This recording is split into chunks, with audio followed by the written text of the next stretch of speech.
Time now 5:36. If you're trying to pay down your debt these days, there are some things you definitely want to avoid doing. Financial coach and author Charlotte Stallings live in our newsroom this morning. That means it's Friday to help you decide if debt settlement is the right thing for you. So Charlotte, you've got 5 pieces of advice, but first let's talk about debt settlement, because oftentimes that means that you're going to pay less for the to pay off the debt, but that's not necessarily a good thing.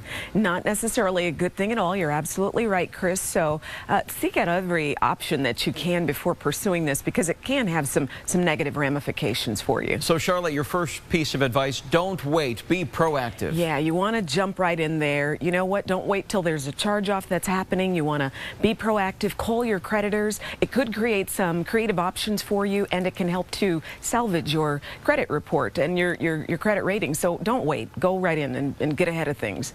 Also, a lot of people probably don't quite have a handle on some of the consequences they could face. And there are consequences. Be aware of that. How is it going to impact your credit report? What do future creditors come to know about you based on this charge-off? There could be tax implications, so be aware of all of those issues. Piece of advice number 3, we're talking about proof. Yeah, they want to know that you're experiencing a hardship. Just because it's convenient for you, those creditors aren't going to just roll over, so make sure that you're showing all your financial cards. Be prepared to lay everything out for them.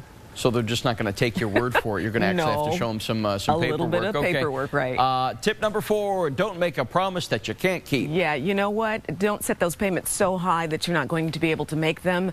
You want to manage them, be realistic about what you can do, because you don't want to have any default that's happening, and then you're into collections. So make it realistic. Make a plan that you can manage and handle. Your final piece of advice, but this seems obvious, but maybe it's not. You got to follow it all the way through. You got to make sure that the matter is settled. Absolutely. Again, it may seem obvious to your point, but follow through. Check that credit report. Make sure that it is reported accurately. Make sure that all the collection activity stops. You don't want to keep getting those phone calls because you've made great attempts to complete everything. So go forward. Don't stop until it's done. Charlotte, happy Friday the 13th. We appreciate you stopping by. Have a great weekend. Glad to be here. You too. Bye-bye.